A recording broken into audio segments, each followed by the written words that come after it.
Topic आप discuss करते हैं राउल्स लॉ। राउल्स लॉ जो है वो किसी एक पर्टिकुलर लिक्विड ਦੇ ਉੱਤੇ ਐਪਲੀਕੇਬਲ ਨਹੀਂ ਹੈ, ਇਹ ਇੱਕ ਪਾਰਟਿਕੂਲਰ ਸੋਲੂਸ਼ਨ ਦੇ ਉੱਪਰ ਐਪਲੀਕੇਬਲ ਹੈ। ਠੀਕ ਹੈ, ਤਾਂ ਸੋਲੂਸ਼ਨ ਦਾ ਮਤਲਬ ਸਮਝਦੇ ਹੋ ਨਾ ਤੁਸੀਂ। ਸੋਲੂਸ਼ਨ ਦੇ ਵਿੱਚ ਆਪਣੇ ਕੋਲ ਦੋ ਕੰਪੋਨੈਂਟਸ ਹੁੰਦੇ ਹੈ, A ਤੇ B। ਐਟਲੀਸਟ ਦੋ ਕੰਪੋਨੈਂਟਸ ਹੁੰਦੇ ਹੈ ਨਾ, ਜਿਵੇਂ A ਨੂੰ ਮੈਂ ਮੰਨ ਲਿਆ ਮੇਰਾ ਸੋਲਵੈਂਟ ਹੈ ਤੇ B ਨੂੰ ਮੈਂ ਮੰਨ ਲਿਆ ਮੇਰਾ ਸੋਲਿਊਟ ਹੈ। ਤਾਂ ਐਟਲੀਸਟ ਸੋਲਵੈਂਟ ਤੇ ਸੋਲਿਊਟ ਦਾ ਦੋ ਕੰਪੋਨੈਂਟਸ ਤਾਂ ਹੋਣਗੇ ਨਾ ਆਪਣੇ ਕੋਲ ਸੋਲੂਸ਼ਨ ਦੇ ਵਿੱਚ। ਤਾਂ ਇੱਕ A ਤੇ ਇੱਕ B ਹੈ। ਠੀਕ ਹੈ, ਤਾਂ ਹੁਣ ਦੇਖੋ ਰਾउल्स ला समझण तो पहला ਆਪਾਂ ਨੂੰ ਕੁਝ ਟਰਮਸ ਦਾ ਕਲੀਅਰ ਹੋਣਾ ਜ਼ਰੂਰੀ ਹੈ। ਜਿਵੇਂ ਆਪਣੇ ਕੋਲੇ ਸੋਲਵੈਂਟ ਹੈ, ਮੈਂ ਇੱਕ ਕੰਟੇਨਰ ਲੈ ਲਿਆ, ਉਸ ਦੇ ਵਿੱਚ ਮੇਰੇ ਕੋਲੇ ਸਿਰਫ A ਦੇ ਮੋਲੀਕਿਊਲਸ ਹੈ। ਇੱਕ ਮੈਂ ਕੰਟੇਨਰ ਲੈ ਲਿਆ B ਦਾ, ਉਸ ਦੇ ਵਿੱਚ ਮੇਰੇ ਕੋਲੇ ਸਿਰਫ B ਦੇ ਮੋਲੀਕਿਊਲਸ ਹੈ। ਠੀਕ ਹੈ, ਤਾਂ ਜਦੋਂ ਕੱਲਾ A ਹੈ ਮੇਰੇ ਕੋਲੇ, ਤਾਂ ਉਸ ਟਾਈਮ ਮੈਂ ਇਹਦਾ ਪ੍ਰੈਸ਼ਰ ਮੰਨ ਲਿਆ PA ਨੋਟ। ਵੇਪਰ ਪ੍ਰੈਸ਼ਰ ਕਿੰਨਾ ਮੰਨ ਲਿਆ ਆਪਾਂ ਨੇ? PA note. ਇਸੇ ਤਰੀਕੇ ਨਾਲ ਇਸ ਕੇਸ 'ਚ ਆਪਾਂ ਇਹਦਾ ਵੇਪਰ ਪ੍ਰੈਸ਼ਰ ਮੰਨ ਲੈਂਦੇ ਆ PB ਨੋਟ। ਠੀਕ ਹੈ, ਬਟ इन केस अगर तुसी दोनों ਨੂੰ ਮਿਕਸ ਕਰ ਦੋ, ਇਹ ਤਾਂ ਕੱਲਾ ਸੋਲਵੈਂਟ ਸੀ, ਪਿਓਰ ਸੋਲਵੈਂਟ, ਇਹ ਸੀਗਾ pure solute. But in case ਅਗਰ ਮੈਂ ਦੋਨਾਂ ਨੂੰ ਮਿਕਸ ਕਰਦਾ, ਦੋਨਾਂ ਨੂੰ ਮਿਕਸ ਕਰਕੇ ਮੇਰੇ ਕੋਲੇ A ਤੇ B ਦੋਨੇ ਮੋਲੀਕਿਊਲਸ ਪ੍ਰੈਜ਼ੈਂਟ ਹੈ। ਠੀਕ ਹੈ, ਕਿੰਨੀ ਅਮਾਉਂਟ 'ਚ ਆਪਾਂ ਨੂੰ ਨਹੀਂ ਪਤਾ, A ਤੇ B ਦੇ ਮੋਲੀਕਿਊਲਸ ਪ੍ਰੈਜ਼ੈਂਟ ਹੈ। ਤਾਂ ਇਸ ਕੇਸ ਦੇ ਵਿੱਚ, ਇਸ ਸੋਲੂਸ਼ਨ ਦੇ ਕੇਸ ਦੇ ਵਿੱਚ ਮੇਰੇ ਕੋਲੇ A ਦਾ ਜੋ ਪ੍ਰੈਸ਼ਰ ਹੈ ਉਹ ਕਿੰਨਾ ਹੋਏਗਾ? ठीक है, इत्थे आपां नूं पता है प्योर स्टेट से आपां नूं मिल जाएगा, बट सोल्यूशन वाली फॉर्म दे विच A दा कितना प्रैशर है वो आपां ने फाइंड आउट करना है। ये चीज़ आपां नूं राउल्स लॉ दसेगा कि जिहड़ा तुहाडे कोले सोल्यूशन है उहदे विच A दा वेपर प्रैशर कितना है। ठीक है, ते B दा भी कैलकुलेट करना होवे तां आपां B दा भी फाइंड आउट कर सकते हैं अकॉर्डिंग टू राउल्स लॉ। तो हुण तुहानूं सारी चीज़ां दा पता होना जरूरी है। PA नोट मतलब vapour pressure of component A in pure state, vapour pressure of component B in pure state. A ते B ਜਿਹੜਾ PA ਤੇ PB ਹੈ ਵਿਦਆਊਟ, ਇਹਦੇ ਉੱਪਰ ਨੋਟ ਨਹੀਂ ਹੈ। ਠੀਕ ਹੈ, ਇੱਥੇ ਨੋਟ ਲਗਾਇਆ ਸੀ, ਇੱਥੇ ਨੋਟ ਨਹੀਂ ਹੈ। PA मतलब vapour pressure of component A in solution, PB मतलब vapour pressure of component B in solution. ठीक है, ये प्योर सॉल्वेंट प्योर स्टेट 'ਚ ਹੈ, ਇਹ ਸੋਲੂਸ਼ਨ ਦੇ ਵਿੱਚ ਹੈ। ਠੀਕ ਹੈ, ਤੇ ਜੋ ਇਸ ਦੀ ਮੋਲ ਫ੍ਰੈਕਸ਼ਨ ਹੈ ਉਹ ਵੀ ਆਪਾਂ ਸਪੋਜ਼ ਕਰ ਲੈਂਦੇ ਆ। A ਦੀ ਮੋਲ ਫ੍ਰੈਕਸ਼ਨ ਹੈ XA ਤੇ B ਦੀ ਮੋਲ ਫ੍ਰੈਕਸ਼ਨ ਹੈ XB। ਠੀਕ ਹੈ, ਇਹ ਸਾਰਾ ਕੁਝ ਸੋਲੂਸ਼ਨ ਦੇ ਵਿੱਚ। ਤਾਂ ਹੁਣ ਆਪਾਂ ਰਾउल्स लॉ ਦੇਖਦੇ ਹਾਂ ਕੀ ਕਹਿੰਦਾ ਹੈ। According to ਰਾउल्स law for a volatile liquid, Raoult's law दो अलग अलग तरह के सोल्यूशन के ऊपर एप्लीकेबल है। एक वोलाटाइल सोल्यूशन ते कुछ नॉन वोलाटाइल सोल्यूट्स भी होंगे, उस केस भी एप्लीकेबल है। ठीक है, फिलहाल आप वोलाटाइल लिक्विड ले रहे हैं, वोलाटाइल सोल्यूशंस ले रहे हैं आप, मतलब जो A है वो भी वोलाटाइल है तो B है वो भी वोलाटाइल है। ठीक है, वोलाटाइल पता ना जिसके बड़ी आसानी नाल वेपर्स बन सकते हैं। ठीक है, तो A ते B सोल्यूट ते सॉल्वेंट दोनों ही अपने वोलाटाइल आप लेके चल रहे हैं। तो उस केस से आप राउल्स लॉ देखते हैं की कहता है। So according to Raoult law, at constant temperature, the partial vapor pressure of each component in the solution is equal to product of vapor pressure of pure component and its mole fraction. The partial vapor pressure of each component मतलब A ते B दोनों components का आप pressure कहता find out कर सकते हैं। तो partial vapour pressure of each component in solution आप A ਦਾ ਪ੍ਰੈਸ਼ਰ ਕਿੰਨਾ ਮੰਨਿਆ ਸੀ PA, B ਦਾ ਪ੍ਰੈਸ਼ਰ ਕਿੰਨਾ ਮੰਨਿਆ ਸੀ PB। ਠੀਕ ਹੈ, वेपर प्रेशर।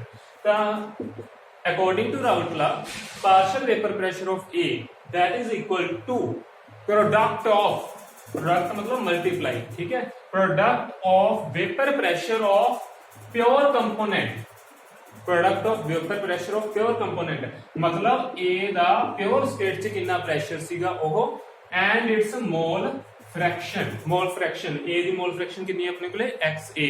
तो अकॉर्डिंग टू राउल्स लॉ जो सॉल्यूशन दे विच A कंपोनेंट है उसका पार्शियल वेपर प्रेशर किस दे बराबर होएगा? That will be equal to product of vapour pressure of A in pure state multiplied by its mole fraction. इसी तरीके अगर आप B का फाइंड आउट करना है तो की बन जाएगा? That will be equal to vapor pressure of B in pure state multiplied by its mole fraction मतलब XB। ठीक है, तो ਹੁਣ ਆਪਣੇ ਕੋਲੇ ਦੇਖੋ PA ਆ ਗਿਆ, PB ਆ ਗਿਆ, मतलब जो मेरे ਕੋਲੇ ਆ ਕੰਟੇਨਰ ਸੀ ਜਿਸ ਚ A ਤੇ B ਦੇ ਮੋਲੀਕਿਊਲ ਸੀ, ਇਸ ਚ ਮੇਰੇ ਕੋਲੇ A ਦਾ ਪ੍ਰੈਸ਼ਰ ਵੀ ਆ ਗਿਆ, ਇਸ ਚ ਮੇਰੇ ਕੋਲੇ B ਦਾ ਪ੍ਰੈਸ਼ਰ ਵੀ ਆ ਗਿਆ, ਅਕੋਰਡਿੰਗ ਟੂ ਰਾउल्स लॉ ਆ ਗਿਆ। ਠੀਕ ਹੈ, ਤੇ ਅਗਰ ਮੈਂ ਟੋਟਲ ਪ੍ਰੈਸ਼ਰ ਫਾਈਂਡ ਆਊਟ ਕਰਨਾ ਹੋਵੇ, ਟੋਟਲ ਪ੍ਰੈਸ਼ਰ ਆਪਾਂ ਕਿਵੇਂ ਕੱਢਾਂਗੇ? Total pressure P will be equal to pressure of A plus pressure of B। ठीक है, तो P is equal to PA plus PB बन जाएगा अपने कोले।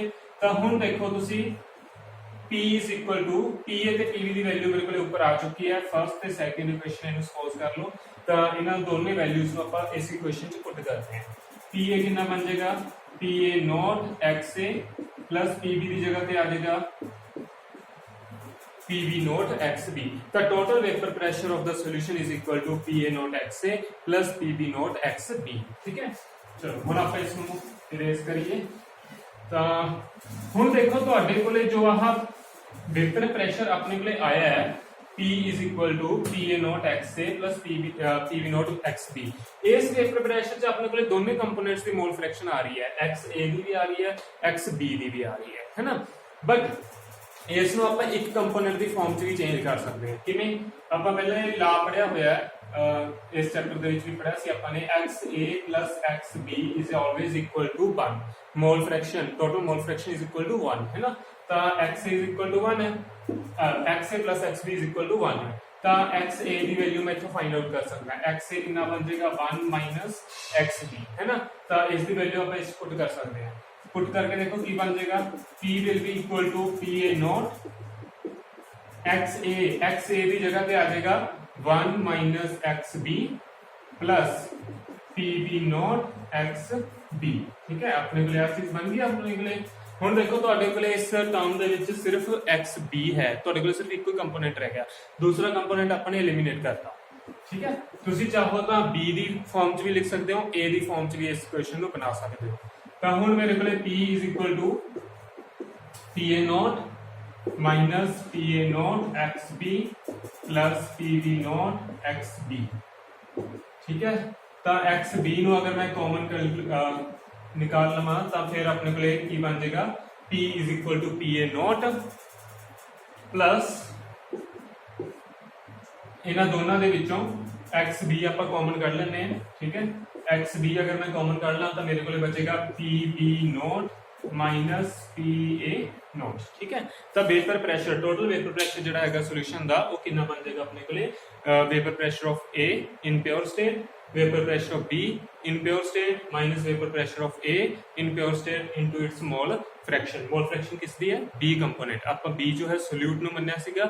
ठीक है, तो in terms of solute मैंने वेपर pressure फाइंड आउट कर लिया, तो इस ਤੋਂ मैं solvent eliminate करता। ਤੁਸੀਂ ਇਸੇ ਤਰੀਕੇ ਨਾਲ in terms of solvent भी calculate कर सकते हो ਤੇ solute eliminate कर सकते हो, है ना। हाँ जी, ਹੁਣ ਰਾउल्स ला ਦਾ ਇੱਕ ग्राफ भी है, तो इस ग्राफ्स ਨੂੰ भी ਆਪਾਂ स्टडी करते हैं। तो देखो मेरे को दो एक्सिस जो है उन्होंने एक्सिस के ऊपर एक दिन पे मैं मान लेना मोल फ्रैक्शन, दूसरी साइड आप मान लेने वेपर प्रेशर। ठीक है, तो फर्स्ट जो लाइन है इतने आप मान लेने कि मेरे को सिर्फ A दे कंपोनेंट्स है, A दी मोल फ्रैक्शन है, B दा मोलिक्यूल इतने है ही नहीं। A दी मोल फ्रैक्शन है 1, इट मींस कि जो B दी मोल फ्रैक्शन है वो कितनी हो जाएगी 0।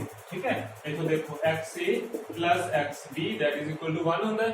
अगर XA की वैल्यू 1 है तो इतने मैं 1 पुट करा तो मेरे को XB जो है वो कितना आ जाएगा 0 आ जाएगा। ठीक है, सिमिलरली दूसरी साइड के उत्ते आप मान लेने हैं कि इस पॉइंट के ऊपर मेरे को XA की जो मोल्स है वो 0 है, तो सारी की सारी मोल फ्रैक्शन मेरे को किसकी है B दी है, तो XB इज इक्वल टू 1 है।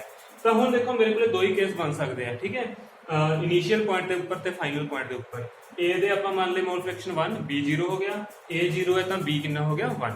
ठीक है, अच्छा इत्थे आ जाओ, अगर मेरे को XA इज इक्वल टू 1 है तो according to Raoult law PA is equal to PA naught XA हुंदा। ठीक है, तो अकॉर्डिंग टू राउल्ट लॉ हमने डिस्कस करिया आपां। तो अगर XA की वैल्यू 1 है तो मैं इत्थे पुट करा तो जो प्रेशर ऑफ A है that will be equal to pressure of A naught into XA का 1 ही हो गया, है ना। तो इट मींस कि जदों मेरे को B दे मॉलिक्यूल्स है ही नहीं तो उदों मेरा सारे का सारा जो वेपर प्रेशर है वो किस दे बराबर होएगा vapour pressure of component A in pure state. ठीक है, तो इस टाइम जो भी वेपर प्रेशर होएगा that will be equal to PA naught. तो PA नॉट मैं मान लिया, चलो इस पॉइंट के उत्ते मान लेना है B, ये पॉइंट मेरे को PA नॉट है। ठीक है, सेम दूसरी साइड के ऊपर अगर आप चलिए, दूसरी साइड के ऊपर की होएगा सेम आप लगा के चलते हैं according to Raoult law PB is equal to PB naught into XB। हुन अपने को XB 1 है, XB की वैल्यू अगर 1 है ਤਾਂ ਇਟ ਮੀਨਸ ਕਿ ਸਾਰੇ ਦਾ ਸਾਰਾ ਜੋ ਵੇਪਰ ਪ੍ਰੈਸ਼ਰ ਹੈ ਇਸ ਵਾਰੀ ਉਹ ਕਿਸ ਦੇ ਅਕੋਰਡਿੰਗ ਹੋਏਗਾ, ਅਕੋਰਡਿੰਗ ਟੂ ਪੀਵੀ, ਠੀਕ ਹੈ, ਅਕੋਰਡਿੰਗ ਟੂ ਪੀਵੀ ਨੋਟ। ਤਾਂ ਹੁਣ ਆਪਣੇ ਕੋਲੇ ਜਿੰਨਾ ਵੀ ਪ੍ਰੈਸ਼ਰ ਹੈ ਉਹ ਪੀਵੀ ਨੋਟ ਦਾ, ਮੈਂ ਮੰਨ ਲੈਣਾ ਇੱਥੇ पीवी नोट है, ठीक है। मैं सपोज करके चाह रहे हैं फिलहाल कि जो प्रेशर ऑफ बी है that is greater than pressure of ए, ठीक है, कोई जरूरी नहीं है बट मैं सपोज करके चाह रहे हैं भी PV note is greater than P A. हुण देखो इत्थे ए दे मॉलिक्यूल्स है ज्यादा 1, मैक्सिमम मोल फ्रैक्शन है ए दी, है ना, इत्थे मोल फ्रैक्शन रहेगी 0, मतलब कि ए दे मॉलिक्यूल्स खत्म हो चुके हैं। तो अगर मैं इस पॉइंट तो इस फाइनल पॉइंट तक जाऊंगा तो मेरे कोले ए दे मोल्स, ए दी मोल फ्रैक्शन जो है वो डिक्रीज कर दी जाएगी। इसका मतलब है कि अगर मोल फ्रैक्शन डिक्रीज कर रही है तो वेपर प्रेशर भी तो डिक्रीज करेगा, है ना। तो ए तो जो वेपर प्रेशर है वो हौली हौली डिक्रीज करके अपने कोले 0 तक पहुंचेगा, ठीक है। स्टार्टिंग के ऊपर सिर्फ प्रेशर करता सी पीए नोट का, जिमें जिमें ए दी मोल फ्रैक्शन डिक्रीज कर रही है उवें उवें उसका वेपर प्रेशर भी डिक्रीज करता जाएगा। सेम दूसरी साइड पे आ जाओ XB, XB is equal to कितना है 0, XB इज इक्वल टू कितना है 1। इत्थे B दी वैल्यू 0 सी, मतलब B दा प्रेशर इत्थे बिल्कुल 0 है, B दा प्रेशर है ही नहीं, पर जिमें जिमें तुसी 0 तो 1 ते जाओगे उवें उवें मोल फ्रैक्शन ऑफ B इंक्रीज करेगी। अगर मोल फ्रैक्शन ऑफ B इंक्रीज करेगी तो इट मींस के B दा जो वेपर प्रेशर है वो इंक्रीज भी करेगा, है ना। तो हुण देखो आ जो लाइन बन रही है मेरे कोले ये है vapour pressure due to component A, ये जो लाइन बन रही है ये है vapour pressure due to component P, ठीक है। अगर मैं दोनों दे मिक्स सॉल्यूशन दा वेपर प्रेशर फाइंड आउट करना है तो इस ग्राफ च मैनू कित्थे मिलेगा, ठीक है। आ दो लाइंस तो अपने कोले A दियां हो गईयां ते B दियां हो गईयां, आ PA नोट हो गया, PB नोट हो गया, बट मैं सॉल्यूशन दा वेपर प्रेशर फाइंड आउट करना है तो सॉल्यूशन दा वेपर प्रेशर मैनू कित्थों मिलेगा, सॉल्यूशन दा वेपर प्रेशर मैनू इस सॉलिड लाइन तो मिलेगा जो कि PA ते PB नू मैच कर रही है, ठीक है। तो ये जो प्रेशर है, ये जो लाइन है that will give us the total vapour pressure of solution, ठीक है। तो अपने कोले total vapour pressure of solution इस लाइन दे तो अपने कोले मिलेगा। अगर तुसी इस लाइन नु ध्यान नाल देखो सारी लाइंस जो है वो लीनियर लाइंस है, लीनियरली इंक्रीज कर रही हैं या डिक्रीज कर रही हैं, है ना, सॉरी।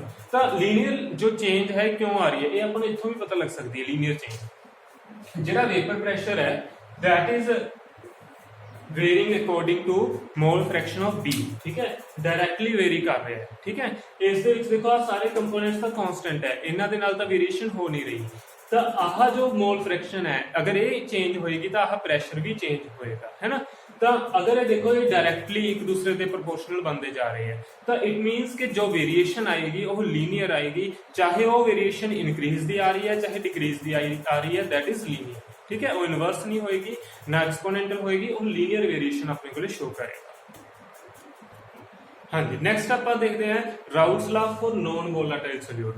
फॉर वोलेटाइल सॉल्यूशंस तो अपन ने काउंट कर लिया, बट इन केस जेड़ा मेरे को सॉल्यूशन है उस दे विच सॉल्यूट नॉन वोलेटाइल होवे फिर अपना वेपर प्रेशर किस तरीके नाल चेंज होएगा, है ना।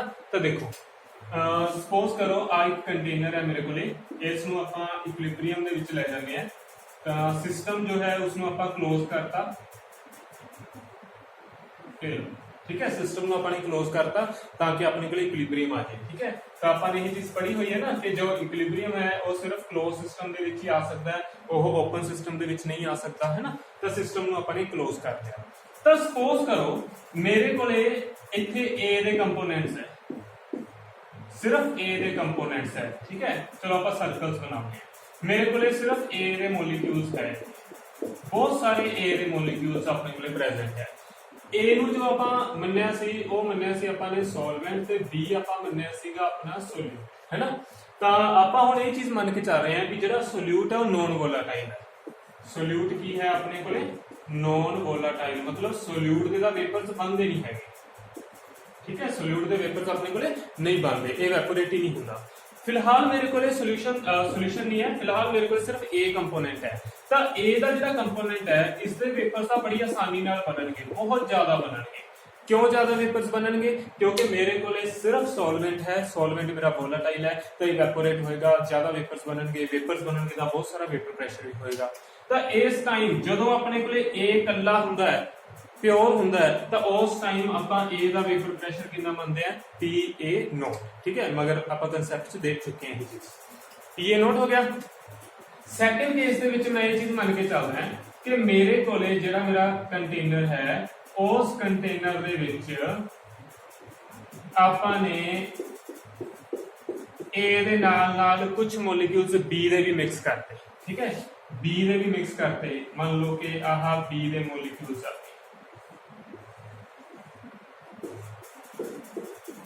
ठीक है, A ਦੇ ਨਾਲ कुछ ਮੋਲੀਕਿਊਲਸ ਕਾਹਦੇ ਆ ਗਏ ਆਪਣੇ ਕੋਲੇ, B ਦੇ ਵੀ ਆ ਗਏ। ਲਓ ਜੀ, ਤਾਂ ਹੁਣ ਦੇਖੋ ਕੀ ਫਰਕ ਪਏਗਾ ਅਗਰ ਤੁਹਾਡੇ ਕੋਲੇ ਤੁਹਾਡੇ ਸੋਲਵੈਂਟ ਦੇ ਵਿੱਚ ਕੋਈ ਨॉन ਵੋਲੇਟਾਈਲ ਸੋਲਿਊਟ ਐਡ ਹੋ ਜੇ, ਫਿਰ ਕੀ ਫਰਕ ਪਏਗਾ। ਤਾਂ ਸੋਲਿਊਟ ਤਾਂ ਹੈਗਾ ਨॉन ਵੋਲੇਟਾਈਲ, ਇਹਨੇ ਖੁਦ ਤਾਂ ਇਵੈਪੋਰੇਟ ਹੋਣਾ ਨਹੀਂ, बट ਇਹ ਕੀ ਕਰੇਗਾ, ਇਹ ਸੋਲਵੈਂਟ ਦੇ ਮੋਲੀਕਿਊਲਸ ਨੂੰ ਵੀ ਇਵੈਪੋਰੇਟ ਹੋਣ 'ਚ ਪ੍ਰੋਬਲਮ ਕ੍ਰੀਏਟ ਕਰੇਗਾ। ਦੇਖੋ ਇੱਥੇ ਕੋਈ ਰਿਸਟ੍ਰਿਕਸ਼ਨ ਨਹੀਂ ਹੈ, ਇੱਥੇ ਸਰਫੇਸ ਦੇ ਉੱਪਰ ਕੋਈ ਵੀ ਸੋਲਿਊਟ ਮੋਲੀਕਿਊਲਸ ਨਹੀਂ ਆ ਰਿਹਾ, बट ਇੱਥੇ ਜੋ ਹੈ ਸਰਫੇਸ ਦੇ ਉੱਪਰ ਕੁਝ ਸੋਲਿਊਟ ਮੋਲੀਕਿਊਲਸ ਆਣਗੇ। ਇਹ ਸੋਲਿਊਟ ਮੋਲੀਕਿਊਲਸ ਇੱਕ ਵਾਲ ਦਾ ਕੰਮ ਕਰਨਗੇ, ਜਿਹੜੇ ਕਿ ਸੋਲਵੈਂਟ ਮੋਲੀਕਿਊਲਸ ਨੂੰ ਵੀ ਇਵੈਪੋਰੇਟ ਹੋਣ 'ਚ ਰੋਕਣ ਦੀ ਕੋਸ਼ਿਸ਼ ਕਰਨਗੇ। ਤਾਂ ਇਸ ਦਾ ਸਿੱਧਾ ਮਤਲਬ ਇਹ ਹੈ ਕਿ ਜੋ ਜਿੰਨੇ ਵੇਪਰਸ प्योर स्टेट च ए दे बनदे सी, सॉल्वेंट दे बनदे सी, उन्ने वेपर्स इस सॉल्यूशन फॉर्म दे विच ए दे नहीं बनणगे, है ना। तो इत्थे अपने कोल बहुत सारे वेपर्स बने हैं, इत्थे कुछ मॉलिक्यूल्स ही क्रॉस करनगे, वेपर्स बनणगे। तो इसदा मतलब कि इस टाइम जो भी वेपर प्रेशर होएगा, that will be less than the PA not, that will be less than PA not, ठीक है। इत्थे टोटल जो वेपर प्रेशर है वो मिनिमल है P, बट इन्नी गल बिल्कुल क्लियर है कि जो P है that will always be less than PA not, because clear है ना सारी चीज, ठीक है, क्योंकि सोल्यूट मॉलिक्यूल सॉल्वेंट ਨੂੰ ਇਵੈਪੋਰੇਟ ਹੋਣ ਤੋਂ ਰੋਕਣਗੇ, ਠੀਕ ਹੈ। ਜਿੰਨੇ ਘੱਟ ਵੇਪਰਸ ਬਣਨਗੇ ਵੇਪਰ ਪ੍ਰੈਸ਼ਰ ਵੀ ਉਨਾ ਹੀ ਘੱਟ ਬਣੇਗਾ। ਤਾਂ ਇਸ ਚੀਜ਼ ਨੂੰ ਯਾਦ ਰੱਖਣਾ ਹੈ, ਕੰਪੀਟੀਟਿਵ ਐਗਜ਼ਾਮਸ ਦੇ ਵਿੱਚ ਇਹ ਚੀਜ਼ ਪੁੱਛੀ ਜਾ ਸਕਦੀ ਹੈ। ਤਾਂ ਹੁਣ ਆਪਾਂ ਚੱਲਦੇ ਹਾਂ ਅੱਗੇ। ਤਾਂ ਹੁਣ ਦੇਖੋ ਰਾਊਟਲਾ ਦੇ ਵਿੱਚ ਆਪਾਂ ਨੇ ਇੱਕ ਕੁਐਸਚਨ ਬਣਾਈ ਸੀ, P is equal to PA naught XA plus PB naught XB, है ना। बट हुन आप ये चीज सपोज कर रहे हैं कि जो B है वो तो नॉन वोलेटाइल है। अगर नॉन वोलेटाइल है इट मींस कि उसके तो वेपर्स बननगे ही, है ना, because B is non volatile. अगर B नॉन वोलेटाइल मॉलिक्यूल है तो उस केस दे विच मेरे कोले की होएगा, जो भी प्रेशर होएगा that will be equal to PA naught XA, क्योंकि इसकी वैल्यू तो सारे दी 0 हो गई, तो खत्म ही हो गया, है ना। तो जितना भी प्रेशर होएगा वो हमेशा कितना होएगा, PA नॉट XA के बराबर होएगा, ठीक है। तो हम देखो आप इस जो राउट लॉ की स्टेटमेंट अपने को बनती है, इसमें आप डिफरेंट वेज के लिख सकते हैं। तो पहली गल तो इसमें इस तरह लिख सकता है कि जो PA नॉट है that is a constant quantity, ठीक है। तो इसमें मैं प्रोपोर्शनैलिटी के लेके जा सकता है। तो जो मेरे को वेपर प्रेशर ऑफ सॉल्यूशन है that will be directly proportional to the mole fraction of A, मतलब मोल फ्रैक्शन ऑफ सॉल्वेंट, है ना। एक तो ये चीज मेरे को बनती है। दूसरा मेरे को ये चीज बन सकती है कि अगर मैं PA नॉट नू इधर ले आवां तो उधर XA रह जाएगा सिर्फ मेरे को, ठीक है। तो आपने ये चीज पढ़ी हुई है जो XA प्लस XB है दैट इज इक्वल टू 1 ਹੁੰਦਾ ਹੈ, तो XA will be equal to 1 minus XB होएगा, है ना। तो आ चीज अपने को बनेगी। तो इत्थे आप पुट कर देंगे हैं P over PA naught will be equal to 1 minus XB, ये चीज बन गई। तो हुण आप XB नूं इधर ले आने ते बाकी सारे टर्म नूं उधर ले आने, तो XB will be equal to 1 minus P over PA naught बन जाएगा अपने को। तो XB that will be equal to, अगर मैं इसको सोल्व करा तो PA naught minus P over PA naught अपने को बन गया, ठीक है। तो आ भी अपने को एक फॉर्मूला अपने को बनता है Raoult's law they which for the non volatile solute, ठीक है। ठीक है, तो फिर हुण अपने को की बन गया XB मतलब mole fraction of solute that is equal to PA naught की है pressure of solvent in pure state, minus P की है, P की अंदर वेपर प्रेशर ऑफ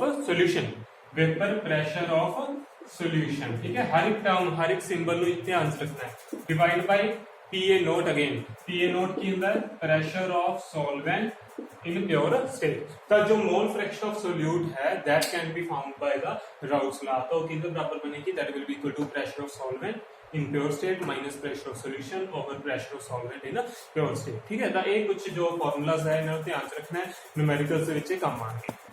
हाँ जी, नैक्सट मूव करते हैं आप डिफरेंट सोल्यूशंस के ऊपर। अपने को 2 टाइप्स ऑफ सोल्यूशन है basic, ideal solution and ਨॉन ideal solution. ਠੀਕ ਹੈ, ਬੜਾ ਹੀ ਇੰਪੋਰਟੈਂਟ ਟੌਪਿਕ ਹੈ, ਡਿਫਰੈਂਸ ਬਹੁਤ ਵਾਰ ਪੁੱਛਿਆ ਜਾਂਦਾ ਪੀਐਸਯੂ ਬੋਰਡ ਦੇ ਵਿੱਚ। ਤਾਂ ਆਈਡੀਅਲ ਸੋਲੂਸ਼ਨ ਤੇ ਨॉन ਆਈਡੀਅਲ ਸੋਲੂਸ਼ਨਸ ਕਿਹੜੇ ਹੁੰਦੇ ਆ?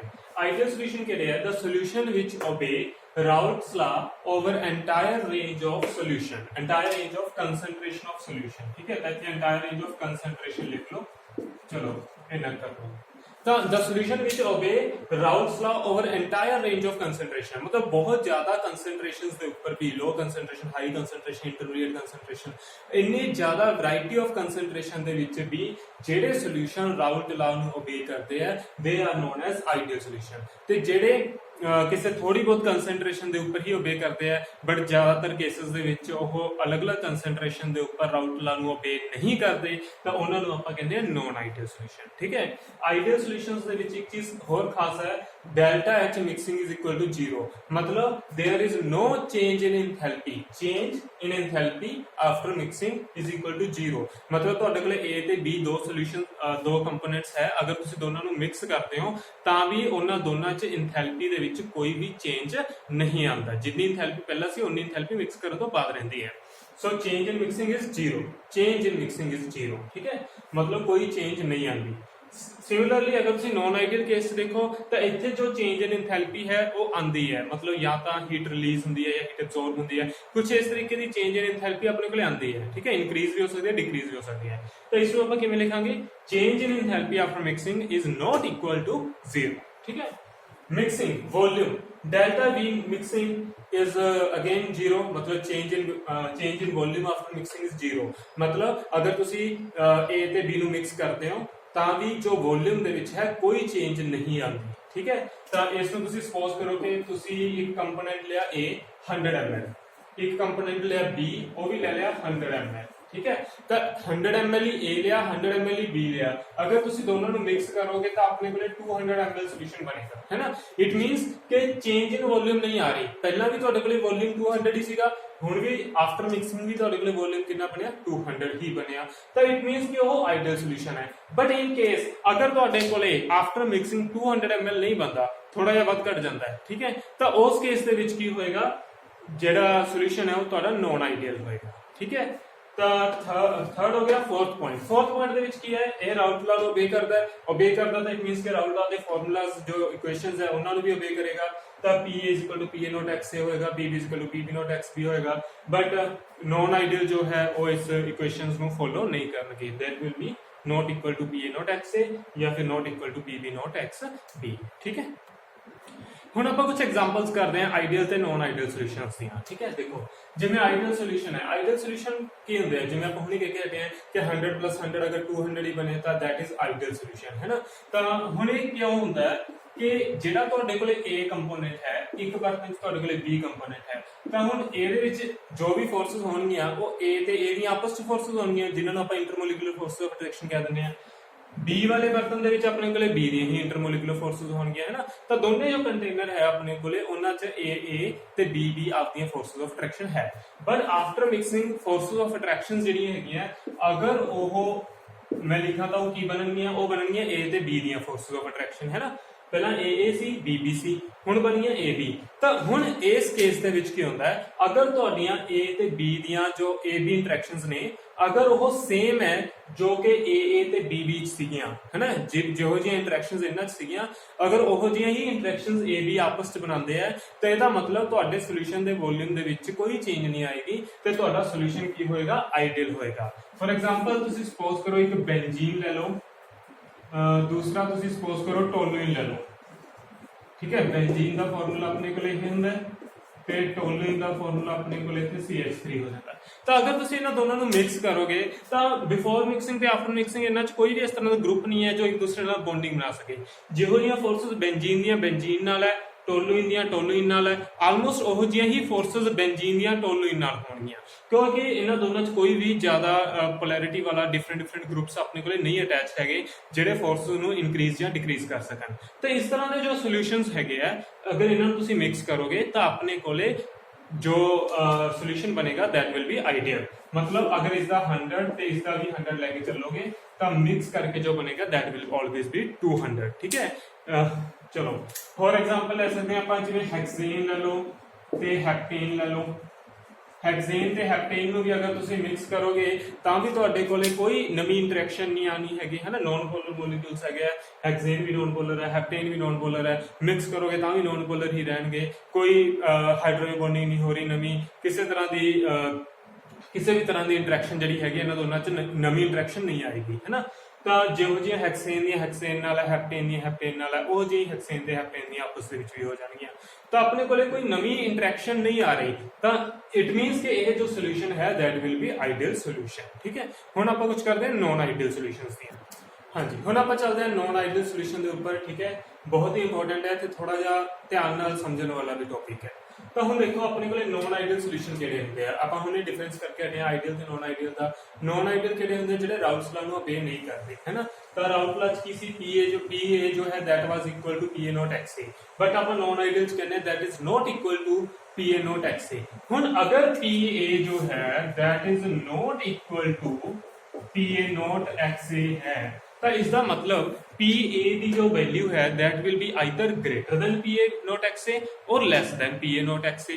ਤਾਂ ਹੁਣ greater than or less than ਦੇ ਅਕੋਰਡਿੰਗਲੀ ਆਪਣੇ ਕੋਲੇ ਦੋ ਡਿਫਰੈਂਟ ਟਾਈਪ ਦੇ ਨॉन ਆਈਡੀਅਲ ਸੋਲੂਸ਼ਨਸ ਬਣਦੇ ਆ। ਠੀਕ ਹੈ, ਇੱਕ ਨॉन ਆਈਡੀਅਲ ਸੋਲੂਸ਼ਨ ਹੈ ਜਿਸ ਨੂੰ ਆਪਾਂ ਕਹਿੰਦੇ ਆ which shows the positive deviation।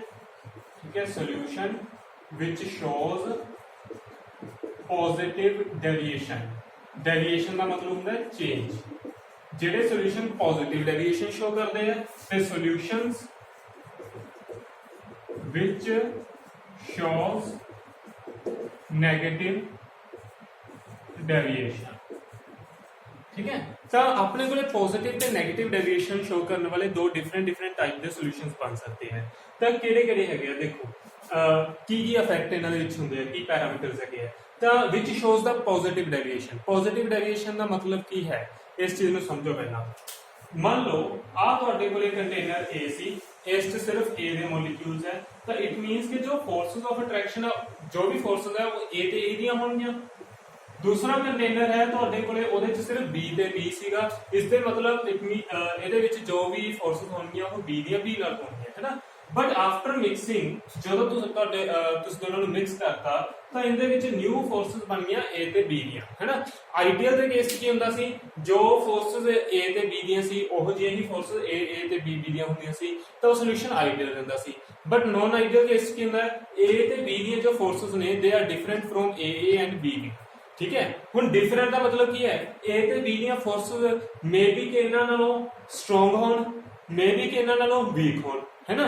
ਤਾਂ ਹੁਣ ਇਹ ਸਟਰੋਂਗ ਤੇ ਵੀਕ ਦੇ ਅਕੋਰਡਿੰਗ ਹੀ ਨॉन ਆਈਡੀਅਲ ਦੀਆਂ ਆਪਣੇ ਕੋਲ ਦੋ ਕੈਟਾਗਰੀਜ਼ ਬਣ ਗਈਆਂ। ਧਿਆਨ ਨਾਲ ਦੇਖੋ, ਮੈਂ ਮੰਨ ਕੇ ਚੱਲਦਾ ਹਾਂ A B ਦੀਆਂ ਜੋ ਫੋਰਸਸ ਨੇ they R less than AA and B। ਜੋ A ਤੇ B ਦੀਆਂ ਆਪਸ ਦੇ ਵਿੱਚ ਫੋਰਸਸ ਨੇ, ਫੋਰਸਸ ਆਫ ਅਟਰੈਕਸ਼ਨ ਨੇ, they R less than AA and BB। A ਤੇ A ਦੀਆਂ ਆਪਸ 'ਚ ਜੋ ਫੋਰਸਸ ਆਫ ਅਟਰੈਕਸ਼ਨ ਸੀਗੀਆਂ ਉਹ ਸਟਰੋਂਗ ਸੀਗੀਆਂ ਤੇ A ਤੇ B ਦੀਆਂ ਆਪਸ 'ਚ ਜੋ ਫੋਰਸਸ ਆਫ ਅਟਰੈਕਸ਼ਨ ਨੇ ਉਹ ਵੀਕ ਨੇ।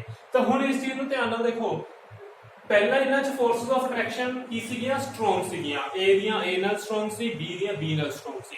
ਹੁਣ ਅਗਰ ਸਟਰੋਂਗ ਫੋਰਸਸ ਆਫ ਅਟਰੈਕਸ਼ਨ ਨੇ ਤਾਂ ਕੀ ਹੋਏਗਾ, ਵੇਪਰਸ ਬਣਨਗੇ ਘੱਟ। ਇਹਦੇ ਵਿੱਚ ਵੀ ਫੋਰਸਸ ਆਫ ਅਟਰੈਕਸ਼ਨ ਕੀ ਹੈ, ਸਟਰੋਂਗ ਹੈ, ਤਾਂ ਵੇਪਰਸ ਬਣਨਗੇ ਘੱਟ। ਬਟ ਜਦੋਂ ਤੁਸੀਂ ਦੋਨਾਂ ਨੂੰ ਮਿਕਸ ਕੀਤਾ, A ਤੇ B ਨੂੰ ਮਿਕਸ ਕਰਿਆ, ਤਾਂ A ਤੇ B ਦੇ ਵਿੱਚ ਜੋ ਫੋਰਸਸ ਆਫ ਅਟਰੈਕਸ਼ਨ ਨੇ ਦੇ ਆਰ ਵੀਕ। ਅਗਰ ਵੀਕ ਫੋਰਸਸ ਆਫ ਅਟਰੈਕਸ਼ਨਸ ਨੇ ਤਾਂ ਹੁਣੇ ਆਪਾਂ ਕਰਕੇ ਹਟੇ ਆ ਵੇਪਰ ਪ੍ਰੈਸ਼ਰ ਵਾਲਾ ਟੌਪਿਕ।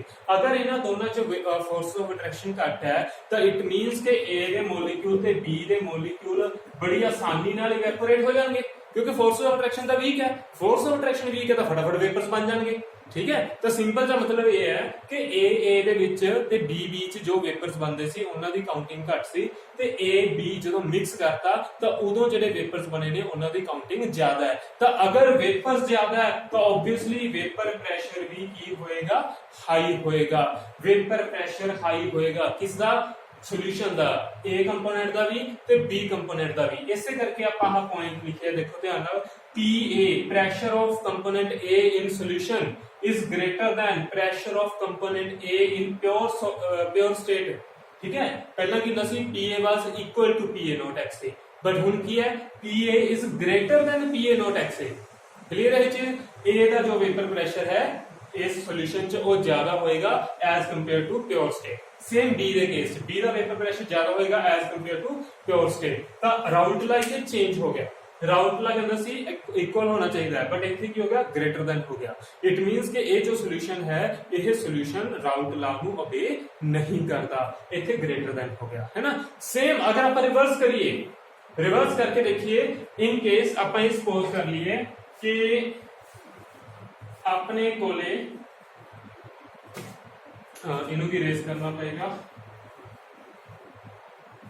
लो जी, ਹੁਣ ਆਪਾਂ ਇਹ ਸਪੋਜ਼ ਕਰਦੇ ਹਾਂ A ਤੇ B ਦੀਆਂ ਜੋ ਫੋਰਸਸ ਆਫ ਅਟਰੈਕਸ਼ਨ ਨੇ they are strong than AA and BB। ਹੁਣ ਆਪਾਂ ਮੰਨ ਕੇ ਚੱਲਦੇ ਹਾਂ ਵੀ A ਤੇ B ਦੀਆਂ ਫੋਰਸਸ ਆਫ ਅਟਰੈਕਸ਼ਨ ਸਟਰੋਂਗ ਹੈ, ਇਹਦਾ ਮਤਲਬ ਪਹਿਲਾਂ ਫੋਰਸਸ ਆਫ ਅਟਰੈਕਸ਼ਨ ਵੀਕ ਸੀਗੀਆਂ, ਠੀਕ ਹੈ, ਪਹਿਲਾਂ ਵੀਕ ਸੀਗੀਆਂ ਤੇ ਹੁਣ ਸਟਰੋਂਗ ਮੰਨ ਕੇ ਚੱਲ ਰਹੇ ਆਪਾਂ। ਅਗਰ ਪਹਿਲਾਂ ਵੀਕ ਸੀਗੀਆਂ ਤਾਂ ਇਟ ਮੀਨਸ ਕਿ ਪਹਿਲਾਂ ਵੇਪਰਸ ਬਹੁਤ ਜ਼ਿਆਦਾ ਬਣ ਰਹੇ ਸੀ, ਇਸ ਦੇ ਵੀ ਵੇਪਰਸ ਬਹੁਤ ਜ਼ਿਆਦਾ ਬਣ ਰਹੇ ਸੀ, ਹੈ ਨਾ। A ਦੇ ਆਪਦੇ ਕੰਟੇਨਰ 'ਚ ਵੇਪਰ ਜ਼ਿਆਦਾ ਬਣ ਰਹੇ ਸੀ, B ਦੇ ਆਪਦੇ ਕੰਟੇਨਰ 'ਚ ਵੇਪਰਸ ਜ਼ਿਆਦਾ ਬਣ ਰਹੇ ਸੀ। ਬਟ ਹੁਣ ਜਦੋਂ ਮਿਕਸ ਕਰਤਾ, ਮਿਕਸ ਕਰਨ ਨਾਲ ਕੀ ਹੋ ਗਿਆ, ਮਿਕਸ ਕਰਨ ਨਾਲ ਫੋਰਸਸ ਸਟਰੋਂਗ ਹੋ ਗਈਆਂ, ਫੋਰਸਸ ਸਟਰੋਂਗ ਹੋ ਗਈਆਂ, ਆਪਸ ਦੇ ਵਿੱਚ ਜ਼ਿਆਦਾ ਇੰਟਰੈਕਸ਼ਨ ਹੋ ਗਈ, ਬੌਂਡਿੰਗ ਸਟਰੋਂਗ ਹੋ ਗਈ। ਤਾਂ ਇਸ ਦਾ ਮਤਲਬ ਹੁਣ ਵੇਪਰਸ ਇੰਨੀ ਆਸਾਨੀ ਨਾਲ ਨਹੀਂ ਬਣਨਗੇ। A ਨੇ B ਨੂੰ ਪਕੜ ਕੇ ਰੱਖਿਆ ਹੋਇਆ, B ਨੇ A ਨੂੰ ਪਕੜ ਕੇ ਰੱਖਿਆ ਹੋਇਆ, ਤਾਂ ਇਹਨਾਂ ਦੇ ਵੇਪਰਸ ਨਹੀਂ ਬਣਨਗੇ, है ना। ਜਦੋਂ ਇਹ ਫੋਰਸਸ ਵੀਕ ਸੀਗੀਆਂ ਉਦੋਂ ਕੀ ਸੀ, ਉਦੋਂ A ਨੇ B ਨੂੰ ਪਕੜਿਆ ਨਹੀਂ ਸੀ, A B ਨੂੰ ਕਹਿੰਦਾ ਸੀ ਤੂੰ ਜਾ, B A ਨੂੰ ਕਹਿੰਦਾ ਤੂੰ ਜਾ, है ना। बट ਹੁਣ ਕੀ ਹੋ ਗਿਆ, ਹੁਣ ਉਲਟਾ ਹੋ ਗਿਆ, A ਤੇ B ਚ ਆਪਸ ਵਿੱਚ ਬਹੁਤ ਬਣਦੀ ਹੈ। ਅਗਰ ਇਹਨਾਂ ਦੀ ਆਪਸ ਚ ਬਣਦੀ ਹੈ ਤਾਂ ਇਟ ਮੀਨਸ ਕਿ A ਤੇ B ਇੱਕ ਦੂਜੇ ਨੂੰ ਦੂਰ ਜਾਣ ਤੋਂ ਰੋਕਣਗੇ। ਅਗਰ ਇੱਕ ਦੂਜੇ ਨੂੰ ਦੂਰ ਨਹੀਂ ਜਾਣ ਦੇਣਗੇ ਤਾਂ ਇਹਦਾ ਮਤਲਬ ਵੇਪਰਸ ਘੱਟ ਬਣਨਗੇ। अगर वेपर्स घट बननगे तो इसका मतलब है कि वेपर प्रेशर भी घट जाएगा, वेपर प्रेशर लो हो जाएगा। अगर वेपर प्रेशर लो हो गया तो दो पॉइंट्स देखो, pressure of A in solution is less than PA naught and XA, pressure of B in solution is less than PB naught XB। ਤਾਂ ਮੇਰੇ ਕੋਲੇ ਦੋ ਡਿਫਰੈਂਟ ਕੈਟਾਗਰੀਜ਼ ਬਣ ਗਈਆਂ, ਇੱਕ ਦੇ ਵਿੱਚ ਗ੍ਰੇਟਰ ਪ੍ਰੈਸ਼ਰ ਆ ਰਿਹਾ ਹੈ, ਇੱਕ ਦੇ ਵਿੱਚ ਲੈਸ ਪ੍ਰੈਸ਼ਰ ਆ ਰਿਹਾ ਹੈ ਨਾ। ਤਾਂ ਮੇਰੇ ਕੋਲ ਇਹਨਾਂ ਦੋਨਾਂ ਕੈਟਾਗਰੀਜ਼ ਦੇ ਅਕੋਰਡਿੰਗ ਦੋ ਡਿਫਰੈਂਟ ਟਾਈਪ ਦੇ ਸੋਲੂਸ਼ਨਸ ਬਣ ਗਏ। ਇੱਕ ਸੋਲੂਸ਼ਨ ਵਿਚ ਸ਼ੋਜ਼ ਦਾ ਪੋਜ਼ਿਟਿਵ ਡੈਵੀਏਸ਼ਨ, ਦੂਸਰਾ ਸੋਲੂਸ਼ਨ ਵਿਚ ਸ਼ੋਜ਼ ਦਾ ਨੈਗੇਟਿਵ ਡੈਵੀਏਸ਼ਨ, ਹੈ ਨਾ। ਤਾਂ ਇਹ ਕਦੋਂ ਬਣਿਆ ਸੀ ਆਪਣੇ ਕੋਲੇ ਪੋਜ਼ਿਟਿਵ ਡੈਵੀਏਸ਼ਨ ਵਾਲਾ, ਜਦੋਂ A ਤੇ B ਦੀਆਂ ਫੋਰਸਸ AA ਤੇ BB ਨਾਲੋਂ ਵੀਕ ਸੀਗੀਆਂ, ਘੱਟ ਸੀਗੀਆਂ। ਤੇ ਇਹ ਕਦੋਂ ਬਣਿਆ ਸੀਗਾ, ਜਦੋਂ A ਤੇ B ਦੀਆਂ ਫੋਰਸਸ AA ਨਾਲੋਂ ਐਂਡ BB ਨਾਲੋਂ ਜ਼ਿਆਦਾ ਸੀਗੀਆਂ, ਹੈ ਨਾ। ਤਾਂ ਧਿਆਨ ਨਾਲ ਇਸ ਚੀਜ਼ ਨੂੰ ਕਰਨਾ ਹੈ। ਇੱਥੇ ਫੋਰਸਸ ਜਿਹੜੀਆਂ ਹੈਗੀਆਂ ਉਹ ਵੀਕ ਸੀਗੀਆਂ, ਇੱਥੇ ਆਪਦੇ ਵਿੱਚ ਫੋਰਸਸ ਜਿਹੜੀਆਂ ਹੈਗੀਆਂ ਸਟਰੋਂਗ ਬਣੀਆਂ ਸੀਗੀਆਂ, ਠੀਕ ਹੈ। ਤਾਂ ਵੀਕ ਫੋਰਸਸ ਹੈ मतलब वेपर ज्यादा बननगे, ज्यादा वेपर्स बननगे तो वेपर प्रेशर भी ज्यादा होएगा, है ना। वेपर प्रेशर भी ज्यादा होएगा, तो वेपर प्रेशर ज्यादा होएगा इट मींस के वैल्यू पॉजिटिव है, तो पॉजिटिव डेविएशन लिखा गया। तो इतने वेपर प्रेशर कट होएगा तो इट मींस के वैल्यू नेगेटिव है, तो नेगेटिव डेविएशन लिखा जाएगा, है ना। तो हुण पॉजिटिव डेविएशन दे विच कुछ और पॉइंट्स भी आपने स्टडी करनी है। ये पॉइंट हो गया। दूसरा पॉइंट है delta we mixing is positive. Mixing positive का मतलब क्या है कि चेंज इन वॉल्यूम पॉजिटिव आ रहा है। मतलब अगर तुसी 100 ml A लिया 100 ml B लिया, दोनों को मिक्स करोगे तो 200 नहीं बनेगा, 200 तो थोड़ा ज्यादा बनेगा, 201 204 205 इस तरीके नाल भी हो सकता है। क्यों? क्योंकि A ते B आपस दे विच बनदी नहीं, है ना। नहीं बनदी तो दूर दूर जाणगे, थोड़ा जिहा दूर दूर जाणगे तो वॉल्यूम बढ़ जाएगा। पहला वॉल्यूम घट सी, A ते B थोड़ा दूर गए, वॉल्यूम बढ़ गया। दूसरे पे केस आ जाओ, delta we mixing is negative. Negative मतलब चेंज इन वॉल्यूम जो है वो वॉल्यूम जो है वो घट गया, 100 + 100 200 नहीं बनया, घट गया, 195 196 रह गया। हुण की हो गया, A ते B पहला इस तरीके नाल सीगे आपस च, है ना। बट जदों इन्हां नूं मिक्स कीता ਤਾਂ ਇੱਕ ਦੂਜੇ ਨਾਲ ਇਹਨਾਂ ਦੀ ਬੌਂਡਿੰਗ ਸਟਰੋਂਗ ਕਰ ਲਈ ਮਤਲਬ ਜੋ ਮੋਲੀਕਿਊਲਸ ਇੱਕ ਦੂਸਰੇ ਦੇ ਕਲੋਜ਼ ਆ ਗਏ ਤਾਂ ਇਹਦਾ ਮਤਲਬ ਵੋਲਿਊਮ ਪਹਿਲਾਂ ਜ਼ਿਆਦਾ ਸੀ, ਹੁਣ ਵੋਲਿਊਮ ਘਟ ਗਿਆ, ਹੈ ਨਾ। ਤਾਂ ਡੈਲਟਾ ਵੀ ਮਿਕਸਿੰਗ ਹੋ ਗਈ ਨੈਗੇਟਿਵ। ਸੇਮ ਇੰਥੈਲਪੀ ਦੇ ਵਿੱਚ ਹੈ, ਇੰਥੈਲਪੀ ਆਫ ਮਿਕਸਿੰਗ ਇੱਥੇ ਪੋਜ਼ਿਟਿਵ ਹੈ, ਇੱਥੇ ਇੰਥੈਲਪੀ ਆਫ ਮਿਕਸਿੰਗ ਨੈਗੇਟਿਵ ਹੈ ਨਾ। ਤਾਂ ਇਹਨਾਂ ਚੀਜ਼ਾਂ ਨੂੰ ਆਪਾਂ ਨੇ ਧਿਆਨ 'ਚ ਰੱਖਣਾ ਹੈ। ਦੋ ਸੋਲੂਸ਼ਨਸ ਆਪਣੇ ਕੋਲੇ ਬਣਦੇ ਆ ਨੋਨ ਆਈਡੀਅਲ ਦੇ, ਬਹੁਤ ਹੀ ਜ਼ਿਆਦਾ ਇੰਪੋਰਟੈਂਟ ਹੈ। डेल्टा वी मिक्सिंग पॉजिटिव है, इधर डेल्टा वी मिक्सिंग नेगेटिव है। इन्हां सारियां चीज़ों को अपने ध्यान नाल देखना है। हुण आपां एग्जांपल्स करते हैं, इसदियां बहुत ही इंपॉर्टेंट एग्जांपल्स है। चलो हाँ जी, हुण आपां कुछ एग्जांपल्स करते हैं, ठीक है। पॉजिटिव डेविएशन वाले सॉल्यूशंस के एग्जांपल्स करते हैं आपां कुछ। तां जिवें सपोज करो तुहाडे कोले अल्कोहल है इथेनॉल ਤੇ ਤੁਸੀਂ ਇਸ ਦੇ ਵਿੱਚ ਮਿਕਸ ਕਰ ਰਹੇ ਹੋ ਸਾਈਕਲੋਹੈਕਸੇਨ, ठीक है। तो इन्हों मिक्स करोगे तो पॉजिटिव डेविएशन आएगी। देखो किमें आएगी, इथेनॉल, इथेनॉल मैं ROH लिख रहा, ठीक है ना, R मतलब इथाइल ग्रुप है। तो इथेनॉल के केस दे विच की होएगा, जदों कल्ला इथेनॉल सीगा, मतलब इस कोई साइक्लोहेक्सेन नहीं सी, तो उस केस च की सी O ते H दे विच हाइड्रोजन बॉन्डिंग सी, hydrogen bonding, hydrogen bonding, hydrogen bonding, है ना। हाइड्रोजन बॉन्डिंग बहुत ज्यादा सी कल्ले इथेनॉल दे विच, इहनू मैं A मान लेना ते इहनू मैं B मान लेना, ठीक है। तो इस केस च मेरे को A दियां जो फोर्सेस ऑफ अट्रैक्शन ने वो बहुत स्ट्रांग ने, है ना। बट तुसी की कीता, विच साइक्लोहेक्सेन पाता, B कंपोनेंट पाता। हुण तुसी सपोज करो अगर तुसी विच B कंपोनेंट पा दोगे, साइक्लोहेक्सेन ऐड कर दोगे, तो उदों की इस O ते हाइड्रोजन च हाइड्रोजन बॉन्डिंग होएगी। आ A हो गया तुहाडा, आ B हो गया, आ फिर A आ गया, है ना। A ते B दी बॉन्डिंग बन गई। तो हुण देखो भाई, पहला A दा कंपोनेंट जिहड़ा हैगा वो A दे मोलीक्यूल नाल हाइड्रोजन बॉन्डिंग बना रहा सी, बट हुण विचाले आ गया साइक्लोहेक्सेन। हुण साइक्लोहेक्सेन कोले तो इहो जिहा कोई ग्रुप है नहीं जो हाइड्रोजन बॉन्डिंग बना सके। हुण ये बेचारा ऑक्सीजन किस नाल हाइड्रोजन बॉन्डिंग बनाऊगा, किसी नाल नहीं बना सकता। इसका मतलब कि A ते B जो फोर्सेस ऑफ अट्रैक्शन ने वो घट गया, ठीक है। पहला A दियां A नाल फोर्सेस ऑफ अट्रैक्शन ज्यादा सी, बट A ते B दियां फोर्सेस ऑफ अट्रैक्शन देखिए तो वीक है। हुण की होएगा, केड़ा फैक्ट लगेगा इत्थे, पॉजिटिव कि नेगेटिव, तुसीं सोच के देखो। हुण आपां कर चुके हैं सारा, A ते B दियां जो फोर्सेस ने they are less than AA। अगर फोर्सेस घट है ए बी दे विच, इसका मतलब कि ए ते बी दे जो मॉलिक्यूल्स ने उन्हां दे वेपर्स बहुत ज्यादा बनणगे। अगर ज्यादा वेपर्स बनणगे तो ऑब्वियसली वेपर प्रेशर भी की होएगा, हाई होएगा। वेपर प्रेशर हाई होएगा, इट मींस कि केड़ी डेविएशन शो करेगा, पॉजिटिव डेविएशन शो करेगा, है ना। तो यह एक बड़ी सिंपल सी एग्जांपल है, इथेनॉल ते साइक्लोहेक्सेन। इथेनॉल च आपस में बॉन्डिंग ज्यादा सी, but cyclohexane Pakke bonding week हो गई। बॉन्डिंग वीक, वेपर ज्यादा, वेपर प्रेशर ज्यादा, पॉजिटिव डेविएशन। केड़ी डेविएशन, पॉजिटिव डेविएशन, ठीक है, याद रखना। सेम आप एक और एग्जांपल लेके चलते हैं, देखते हैं केड़ी डेविएशन आएगी। एसीटोन ते अल्कोहल दे मॉलिक्यूल्स में लेके चले हैं, ठीक है। तो हुण जे आपां अल्कोहल की गल करिए, आपां नूं पता इस दे विच बहुत स्ट्रांग हाइड्रोजन बॉन्डिंग है, O ते H दे विच हाइड्रोजन बॉन्डिंग आएगी, है ना। चलो आ गई। बट इन केस अगर मैं इस अल्कोहल दे मॉलिक्यूल्स दे विचाले एक एसीटोन दा मॉलिक्यूल ऐड करदा, एसीटोन फॉर्मूला की होंदा CH3 C डबल बॉन्ड और CH3, है ना।